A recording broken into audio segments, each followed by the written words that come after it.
আসসালামু আলাইকুম। নতুন আরেকটি ভিডিওতে আপনাদের সবাইকে স্বাগত জানাচ্ছি। আমি শাকিলা। তো আমার মেয়ে আজকে অনেক সকালে ঘুম থেকে উঠছে। আমাদের উঠানে তো প্রতিদিন অনেক অনেক ফুল পড়ে। তো প্রতিদিনই আমি কিছু ফুল তুলে রাখি আর পাড়ার অন্যান্য মানুষেরাও তুলে নিয়ে যায়। পাড়ায় ছোট ছোট অনেক বাচ্চা আছে, সকালবেলা উঠেই তারা ফুল তুলে নিয়ে যায়।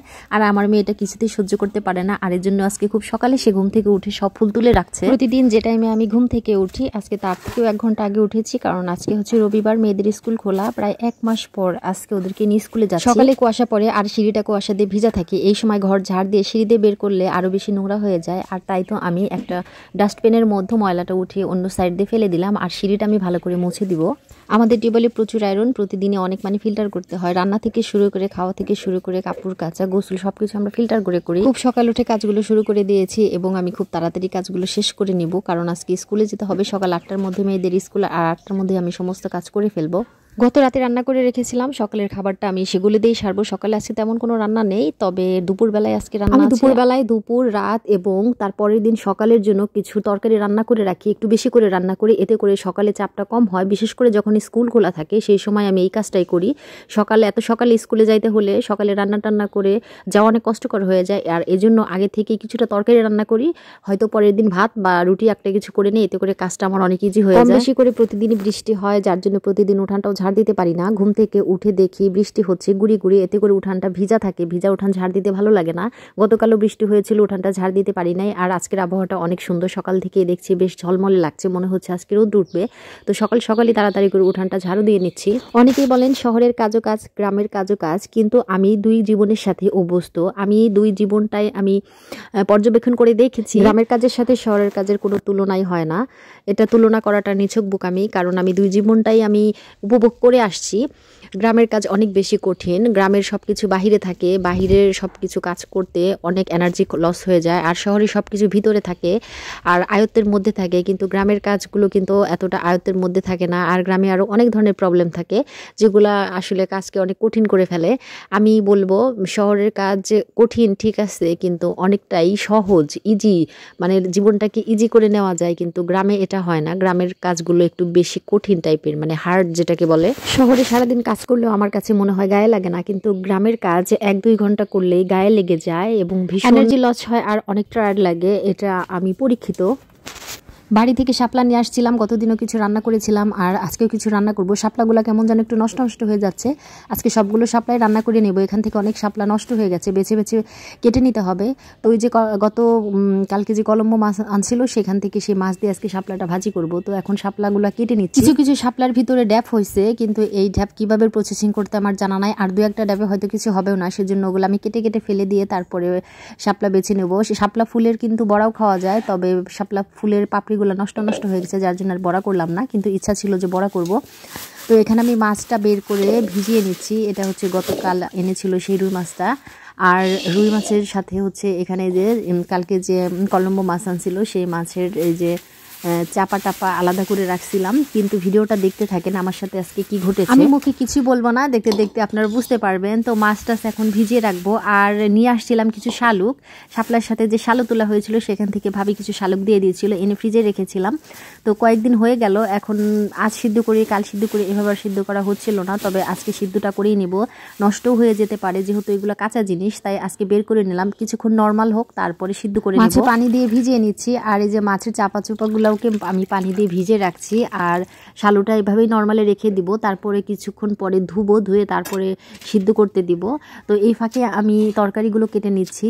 এখানে আমি শাপলাগুলো বেশ লম্বা লম্বা কেটে কেটে টুকরা টুকরা করে নিচ্ছি। এই শাপলার কষে কিন্তু কাপড় চোপড় নষ্ট হয়ে যায়। আমি যেদিন শাপলা তুলেছিলাম, আমি হলুদ একটা ড্রেস পরেছিলাম, আমার ড্রেসটা কিন্তু শাপলার কষে একদমই নষ্ট হয়ে গেছে। সেই ড্রেসটা মানে পরারও উপযুক্ত নাই, সালোয়ারটা একদমই নষ্ট হয়ে গেছে। কিন্তু আমি এটা আগে জানতাম না যে শাপলার এই পানিতে এতটা কষ থাকে, তাহলে হয়তো আগে আমি সতর্ক হয়ে যেতাম, তবে এখন সতর্ক হয়ে গেছি। এখন শাপলা কাটতেও আমি অনেক সাবধানতা অবলম্বন করি। শাপলাগুলোকে টুকরা টুকরা করে এজন্যই নিলাম, যাতে লম্বা হলে তো আবার আমার পায়ে লেগে যেতে পারে, এতে করে কষ লাগবে, সেজন্য ছোট ছোট করে টুকরা করে নিই, এতে আমার কাটতে সুবিধা হবে। শাপলা কেটে নিয়েছি, আর এগুলাকে এখন আমি ঝুড়ির মধ্যেই ধুয়ে নেব। ঝুড়ির মধ্যে ধুয়ে একটু পানিটা ঝরিয়ে নিব। অনেকেই আছেন শাপলার মধ্যে লবণ মাখিয়ে রাখেন, এতে করে শাপলার ভিতরে যে পানিটা থাকে সেই পানিটা বের হয়ে যায়, কিন্তু আমার কাছে ওইভাবে ভালো লাগে না। এর আগে আমি রান্না করেছিলাম, শাপলাটা আমার কাছে পানি থাকলেই ভালো লাগে, একটু নরম নরম হয়, একটু একটু ঝোলঝোল হয়, ওই শাপলাটাই আমার কাছে খেতে ভালো লাগে। আমার একটাই চুলা, গ্যাসের একটাই চুলা, সেখানে সব কিছু রান্না করতে আমার সময় লেগে যায়, আর এজন্য আমি রাইস কুকারটা সবসময় ব্যবহার করি। এখানে আমি রাইস কুকারে শালগুলা সিদ্ধ দিয়ে নেব, আর রাইস কুকারে ভাতটা ওদিকে বসিয়ে দিয়েছি। এদিকে রান্নাটা আমার খুব তাড়াতাড়ি করতে হবে, কারণ মেয়েকে রেখে আসছি স্কুলে, ওর ছুটির সময় প্রায়ই হয়ে যাচ্ছে। আর দুপুরে এই যে একটু সময় পাই, প্রায় 2 থেকে 3 ঘন্টার মতো আমি মোট সময় পাই, এর মধ্যে আমি রান্নাবাড়া শেষ করি, তারপরে ওকে আনতে যাই। তো আজকেও যেতে হবে, এই জন্য খুব তাড়াতাড়ি করছি। আর এদিকে দেখেন আমার কি সর্বনাশটা হয়ে গেছে। এই বাটিতে মাছ রেখেছিলাম, মাছের যে চাপা সেগুলো ভিজিয়ে রাখছিলাম, আর সব মাছ আমার বিড়ালে খেয়ে ফেলছে। এটা কোনো কথা? আমি কিন্তু কাছাকাছি দিয়েছিলাম, কিন্তু বিড়ালটা এত বেশি চালাক, এত আস্তে আস্তে খাইছে যে আমি বুঝতেই পারি নাই। তারপরে আমি আরেকটা মাছে যেখানে ভিজালাম, এই মাছটা ঠিক সেমভাবে নিয়ে গেছে বিড়ালে। তো কি আর করার, পরবর্তীতে আমি আরেকটা মাছ ভিজে তারপরে আমি রান্না করছি। এই জন্য আমার রান্নাটা আজকে দেরি হয়ে গেছে, যত তাড়াতাড়ি করতে চাইলাম তাড়াতাড়ি হলো না, আরও আমার দেরি হয়ে গেল। ভুলটা আমারই হয়েছে, আমি বুঝতে পারি নাই যে বারান্দা থেকে এভাবে বিড়াল মাছ নিয়ে যাবে।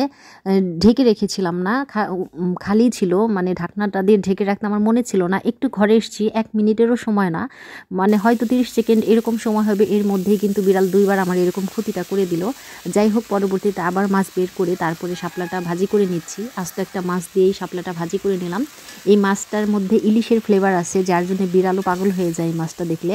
এর সাথে কিন্তু আমার অন্যান্য মাছও ছিল, কিন্তু সেই মাছটা কিন্তু বিড়াল টাচও করেনি, কিন্তু এই কলম্বো মাছটা বিড়াল 2 বার নিয়ে গেল। যাই হোক, পরবর্তীতে আমি আবার এই যে আরেকটা মাছ বের করে তারপরে শাপলাটা ভেজে নিচ্ছি। শাপলাটা একটু ঢেকে দিলাম, কারণ কয়েকদিন হয়ে গেছে পানিতে ভেজা ছিল, একটু ঢেকে দিলে ভালো হবে।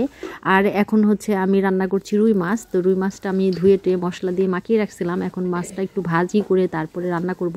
আজকে আমি শিম দিয়ে মাছটা রান্না করব। শিমটা নতুনই উঠছে বাজারে, আপনাদের ভাইয়া গতকাল আনছিল। আপনাদের ভাইয়ের খুব পছন্দের একটা সবজি হচ্ছে শিম, সে এই মাছ দিয়ে শিম দিয়ে রান্না করতে বলছে, খালি শিম দিয়ে রান্না করব। মাছটা হালকা পরিমাণে ভেজে নেব, অতটা বেশিও ভাজবো না, হালকা হালকা করে ভেজে নিলেই ভালো হয়। আর আমার মেয়েরা বেশি ভাজলে তরকারিটা খেতে পছন্দ করে না, এই জন্য আমি সবসময় হালকা করে একটু ভেজে নিই, মানে একটু উল্টে উল্টে নাম। আজকে আমার একটু বেশি তাড়া, আর আজকে দেরি হয়ে যাচ্ছে। এদিকে আপনাদের ভাইয়া ফোন দিয়েছে যে রান্না কত দূর, সে কোথাও যেন একটা প্রোগ্রাম আছে তার, সেখানে যাবে। তো আমি এই জন্য আরও বেশি তাড়াতাড়ি করছি, কিন্তু তারপরেও পারলাম না, সে শুধু শাপলা দিয়ে ভাত খেয়ে চলে গেছে। আর মাছটা পরবর্তীতে আমি আস্তে আস্তে রান্না করছি।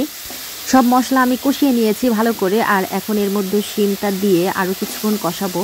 তরকারি যত কষাবেন তত কিন্তু খেতে মজা হয়, কিন্তু আমরা সময়ের অভাবে কিন্তু অতটা ভালো করে কষাইতে পারি না, তাড়াতাড়ি রান্না করি। এই জন্য এক এক দিনের রান্না এক এক রকম হয়। তবে আমি দেখেছি একটু লং টাইম নিয়ে তরকারিটা কষালে কিন্তু অনেক বেশি টেস্ট হয়।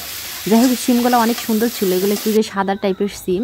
তো আমি খুব ভালো করে কষাইছি, কষাইতে কষাইতে আমার সিমটা নরম হয়ে গেছে। এরপর যে এসে কিছুটা ঝোল দিয়ে বলক ওঠার পরে আমি মাছগুলো দিয়ে দিচ্ছি।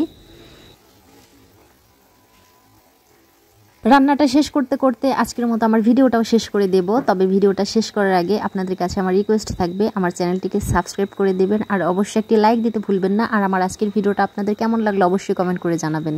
সবার প্রতি ভালোবাসা জানিয়ে ভিডিওটা আজকের মতো এখান থেকে শেষ করে দিচ্ছি। সবাই খুব ভালো থাকবেন। আল্লাহ হাফেজ, আসসালামু আলাইকুম।